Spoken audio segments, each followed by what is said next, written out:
안녕하십니까. 해원 컨설팅 연구소입니다. 한반도 철학자 24, 오늘 네 번째 철학자로서 통일신라 시대에 지난번에 예고해 드리던 대로 최치원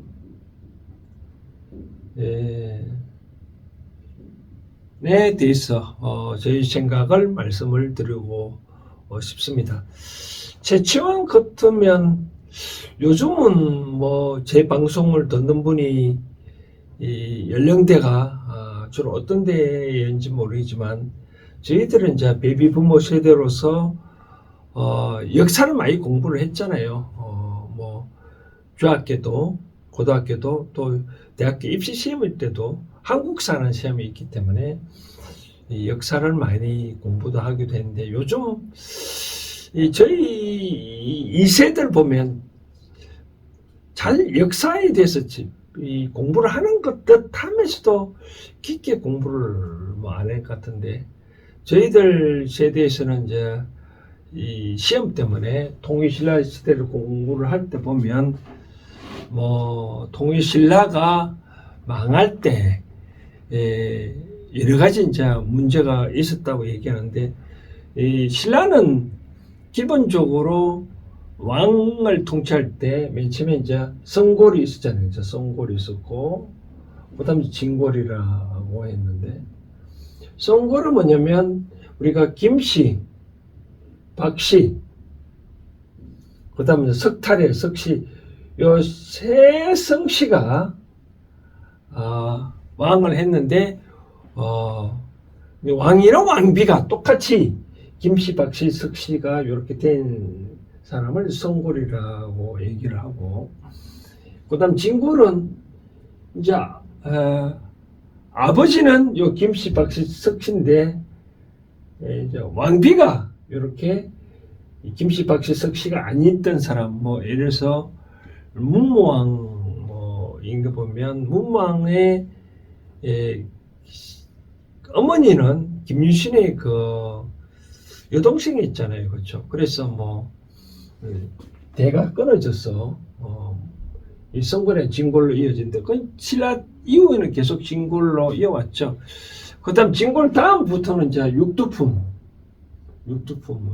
이제 이어져 왔는데 이 제치원은 이제 통일신라 이제 하대 좀 오다 보면 이 제치원은 육두품 계열에 속했나 봐요. 그러다 보니까 자기 아버지가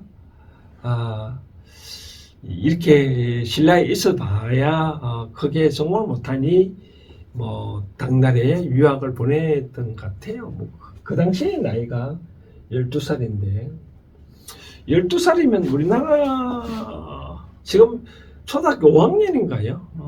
그런데도 불구하고 중국의 당나라에 유학을 보는 거 보면 좀 많이 좀 요즘 이 세대로 보면 좀 기가 찰 노릇이죠, 그렇죠? 그래도 이제 제치원은 이제 아버지의 그 원에 따라 중국 당나라에 유학을 가면서 아버지가 그런 얘기를 했대요. 어떤 얘기냐면은 뭐 당나라에 7년인가 뭐 6년 내에 급제를 못하면 내 아들이 아니다라고 할 정도로 뭐 그래서 결국은 제치원은 당나라 가서 몇 세 때가 이제 10세 가서 결국은 과거에 급제하고 이제 관직이 맞고 나중에 이제 여러 가지 뭐 요즘도 보면 제가 이제 울산 향교에서 활동하고 조선 통치사 이해 장군의 이제 여러 가지 일을 만드는 종사관이라는 벼슬이 있더라고요. 종사관이라는 말에 뭐 여러 가지 이제 관에 딸리는 어떤 시점에서 도와주는 사람 그런 역할을 하는데 이제 당나라에 보면 여러 가지 황소의 난이 일어났다 했잖아요, 그렇죠? 황소의 난에 일어나서 황소의 난에 일어나다 보니까 이제 물리쳐야 되니까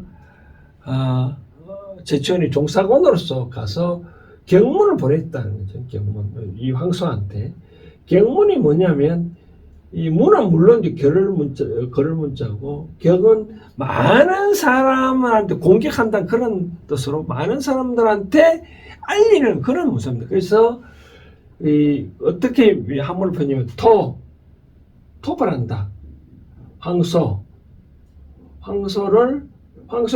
황소를이라는 사람한테 토벌한다. 어떤 경문으로 토벌한다. 그런 내용.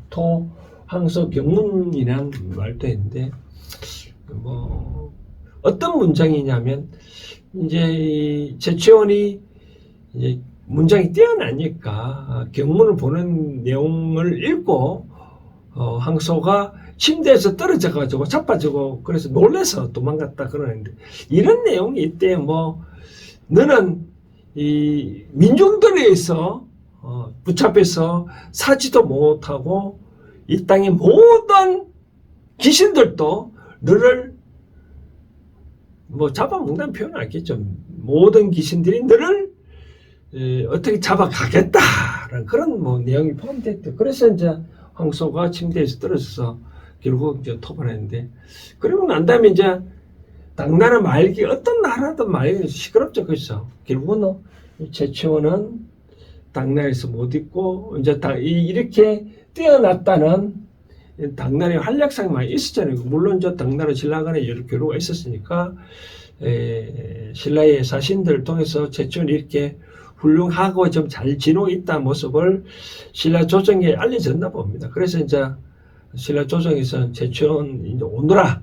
이제 신라도 이제 말기에 보면 여러 가지 고려가 신라 다음에 이제 고려가 세운 나라가 고려인데, 고려는 결국은 호족의 나라이잖아요. 호족. 지방의 호족이 점점 컸어. 왕건도 고려의 왕건도 이제 호족 출신이잖아요. 그렇죠? 호족이 세력이 커지니까 신라에서 왕은 제치원 보러 이제 들어와서 너도 좀 뭔가 반란을 이런 세로 좀 진압하라고 이제 불러들였던 것 같아요. 그런데 이제 이렇게 호족은 결과적으로는 진골들이 이제 호족이잖아요. 그렇죠? 결국 이제 제치원이 들어왔다 보니까 진골들의 어떤 힘이 부딪혀서 제 뜻을 이제 발휘를 못했죠. 그러다 보니까 결국은 가야산 합천해인사 개국에 들어가서 신선이 되었다는 그런 대목이 나오는데, 이 제치원의 그 심정을 알 수 있는 대목이 현재 두 편의 신의가 남아 있는데, 그 시를 제가 읽어드리면서 과연 제치원이 어떤 마음인지 알 수가 있을 것 같아요. 그 첫 번째 시가 뭐냐면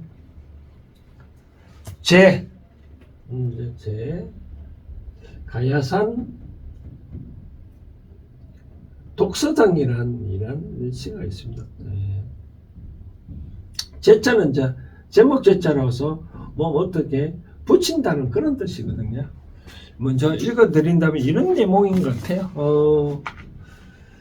뜻풀이는 각자 다른데, 제가 갖고 있는 책도 좀 해석이 좀 다른데, 제가 좀 나름대로 풀이해서 좀 고쳐본다면 이런 내용이네요.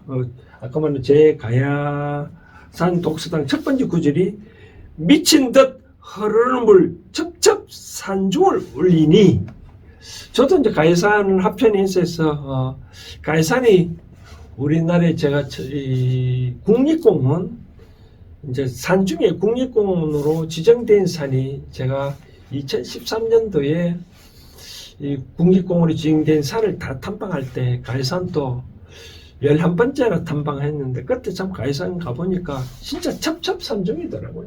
첩첩산중. 그러니까 가야산이 이렇게 흘러내리는 물이 미친 듯 이 물이 흐르는 가봅니다. 그래서 첩첩산중을 이게 흐르는 물이 첩첩산중을 울린대요.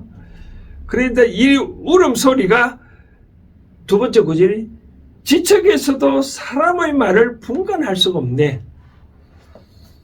그러니까 이 가야산에 흐르는 물소리가 얼마나 컸던지 옆에 있는 사람까지의 말소리도 분간할 수 없어도 뭐 흐르고 있다. 이 말은 무슨 뜻일까요? 물의 형상을 하지만 신라가 그만큼 이 나라가 참 어지럽다 그런 뜻으로 표현을 하겠죠, 그렇죠? 아무리 내가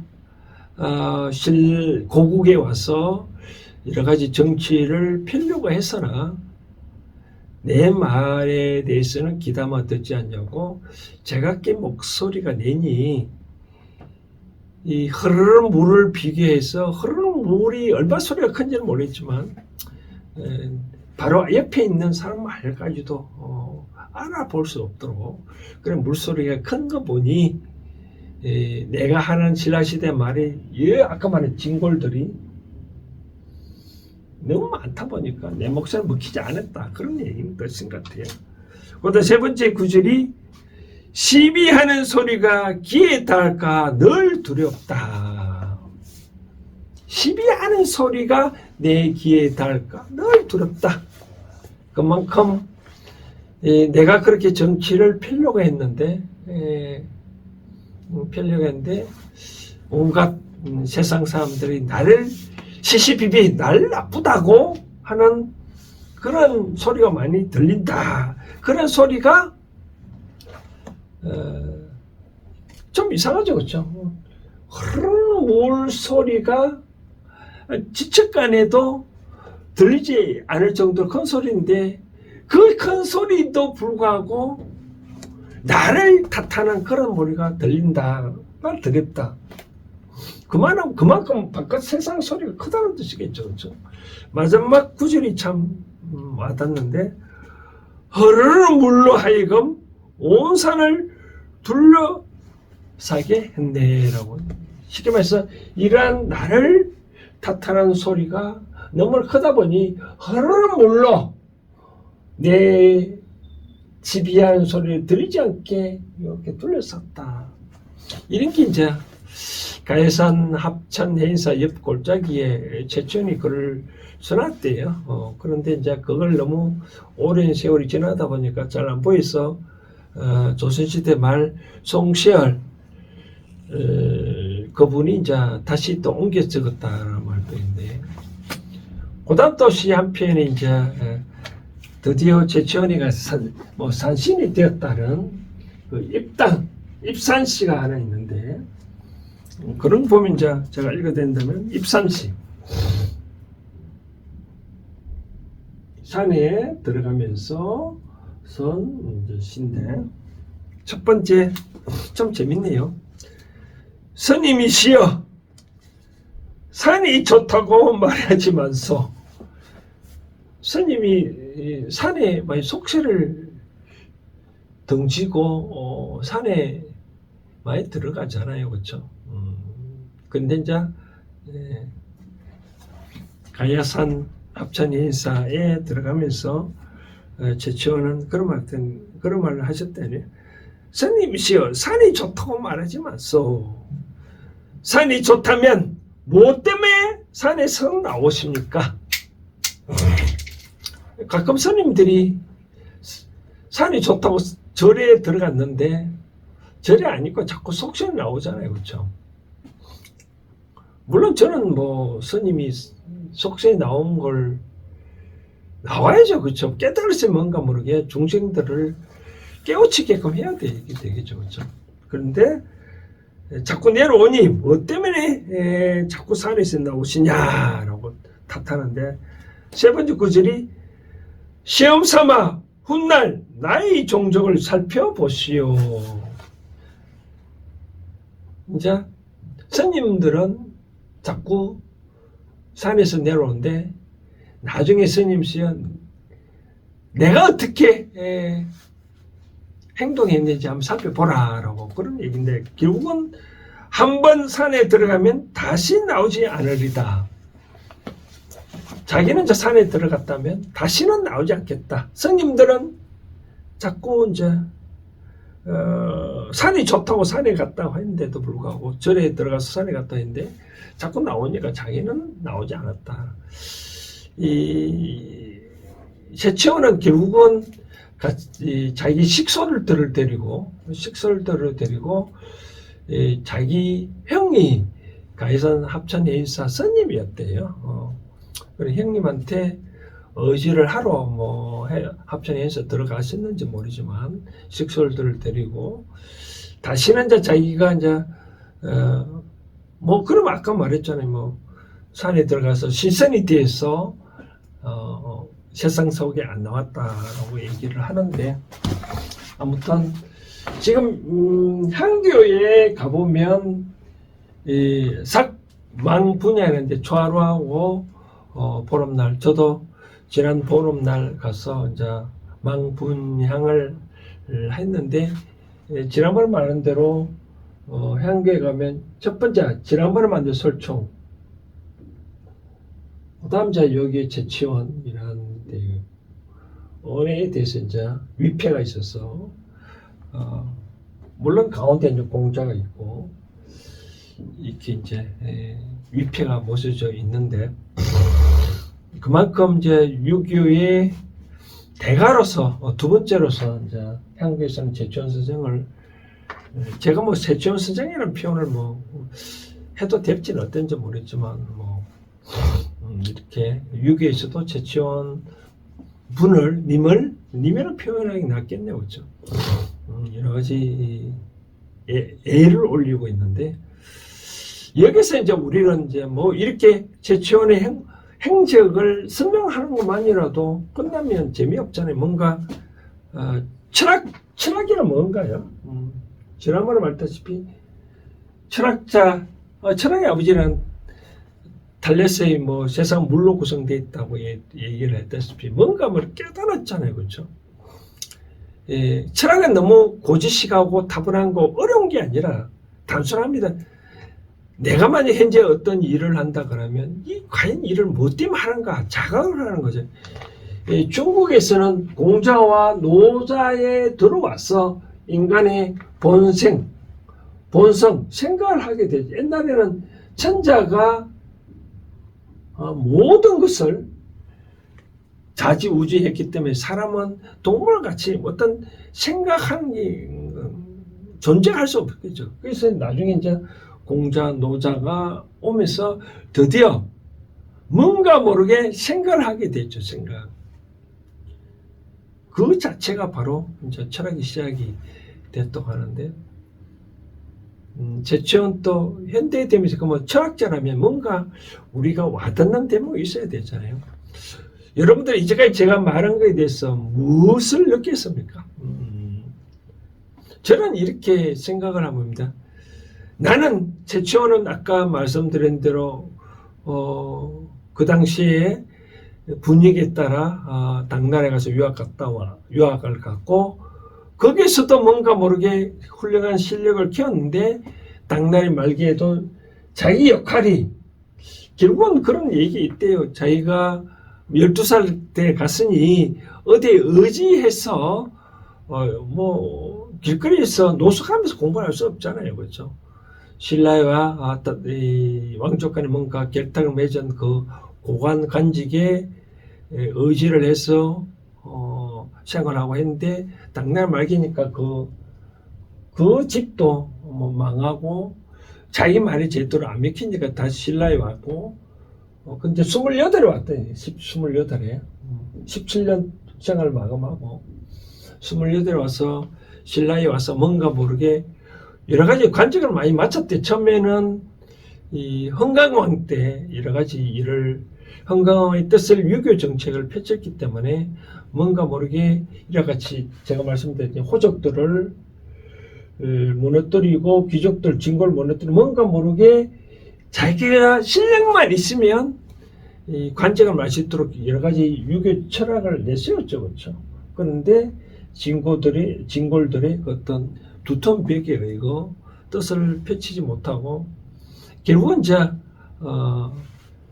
주로 전라도 경상도 변방에 관직을 태수 역할을 맡았대요. 태수. 지방에 요즘 따지면 도시사급이겠죠. 여러 가지도 결국은 이제 자기 알아지 못하고 이제 식솔들 데리고 갈산산으로 들어가서 다시는 나오지 않아요. 스님들 아까 입산시 말씀드렸다시피 산에 왜 스님들은 산에 들어갔으면 좋다고 들어갔는데 왜 나오냐? 나중에 나의 종족을 한번 보라. 내가 어떻게 행동했는지를. 결국 산에 들어가고는 나오지 않고 신선이 됐다고 얘기를 세상에 전령을 했죠. 이건 무슨 뜻일까요? 저는 이런 대목을 가끔 제가 여기서 두 가지를 제가 설명을 드리고 싶은데, 첫 번째는 이제 가끔 뭐 우리 애도 마찬가지지만 직장을 이직할 때 이직의 조건은 뭘로 삼아야 되냐? 나는 내 거력이 이렇게 큰데 현재 직장에서 나를 알아주지 못한다. 그럼 나를 알아주는 곳으로 찾아가는 게 맞겠죠, 그렇죠? 그러니까 이동을 내가 더 크게 이직의 조건은 뭐냐? 나를 알아주고 내가 더 성장할 수 있는 조직으로 회사로 가는 게 좋지 않겠냐? 최치원이 당에서 자기 역할을 못하고 알아주지 못하고 진라로 왔죠, 그렇죠? 진라에 왔는데도 불구하고 못하니까 뭔가 모르게 찾아 헤맸겠죠, 그렇죠? 두 번째는 이제 어떻냐면 길국어 최치원을 산으로 들어간 이유가 뭘까요? 나를 알아주지 못하고 왕족도 신라도 어떤 것도 나를 못 받아들였으니까 쉽게 말해서 남녀 관계 입장에서 나는 상대를 좋아하는데 상대가 날 많이 받아주지 못할 때 어떻게 할 건가? 우리나라 속담에 오는 사람 붙잡지 말고 오는 사람 막지 말고 가는 사람 붙잡지 말라 하잖아요, 그렇죠? 그러니까 어떤 것도 사람의 관계는 어떤 인연이 있다. 시절 인연이 있다라는 표현을 적어 쓰고 싶네요, 그렇죠? 이 순간에 뭔가 인연을 맺었다면 그 시절 인연이 있어서 뭔가 역할을 잘 끝내라. 이걸 해라. 제가 하고 싶은 얘기는 이런 내용입니다. 뭐냐면 결국은 어떤 것도 손을 마주치면 소리가 나잖아요. 근데 한쪽 손에 소리 안 나잖아요, 그렇죠? 본인이 아무리 이렇게 상대방이 없으면 소리 안 나듯이 남자 간에나 어떤 관계에서 관계를 맺을 때 영어로 말하면 원사이드 러브는 저는 하지 말아라 라고 말씀을 드리고 싶네요. 아무리 최치원이 훌륭한 능력이 투철해도 상대가 안 받아들이니까 최치원은 떠나갔잖아요, 그렇죠? 그 삶이 너무나 아름답지 않을까요, 그렇죠? 바로 그걸 저는 말씀드리고 싶은 거예요. 일상생활에서 저는 이제 대학교 가는 학생들한테 무슨 얘기를 전하냐면 대학교는 한반도 전체 온 인류를 만날 수 있는 인연을 만날 수 있는 그런 곳이다. 초등학교는 그 고을, 중학교는 도시, 고등학교는 도, 대학교는 한반도 전체를 만나는, 그러니까 많은 인연을 만나라고 그런 학교라는 제도가 있는데 어떤 한 사람한테 빠져 있으면 안 좋잖아요, 그렇죠? 그래서 저는 말씀대로 대학교가 많은 인연을 관계를 맺어 놓아라. 그래야 대학교 졸업하고 사회 진출하면 어떤 규모든 적재적소에 내가 도움을 받을 수 있는 그런 때가 나타난다, 그런 얘기거든요. 그런데 이제 어떤 순간에 인연을 맺고 나는 좋은데 상대 싫다. 상대는 좋은데 나는 싫다. 그러면 그런 인연의 줄에 결국은 그런 관계 원사이드를 러브라면 맺지 말라는 거죠. 그렇죠? 그리 말고 또 다른 인연을 맺고 소리가 날 수 있는 그런 인연을 저는 맺어놓으면 좋지 않겠나. 제치원이 자기가 능력이 투철해서 뭔가 신라에 일을 하고 싶었으나 받아주지 않아서 떠나갔던 상대가 나는 좋은데 상대가 싫어했다면 굳이 그 자리에 있을 필요는 없지 않겠느냐.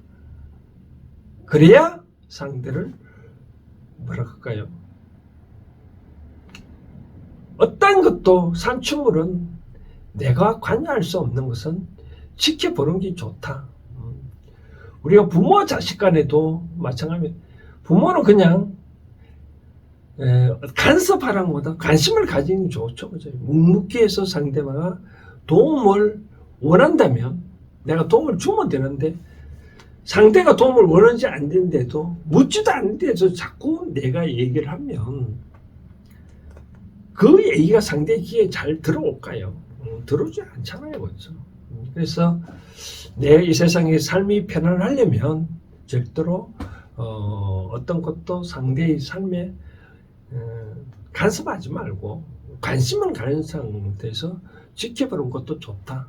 직장에서든 부모와 자식 간에든 부부 간에든 내가 한 얘기에 대해서 상대방이 받아들이지 않냐면 그냥 물러나라. 다 때가 되면 우리가 지금 제치원도 유명하다고 이 향교에도 예를 올리듯 다 알아준다. 지금 내가 내 뜻을 받아주지 않다고 해서 상대방을 탓하지 말고 그냥 내가 말 한 것으로 만족을 하고 때로는 물러날 필요가 있다. 제처럼 그렇게 생각하면 어떻겠나 생각을 해봅니다.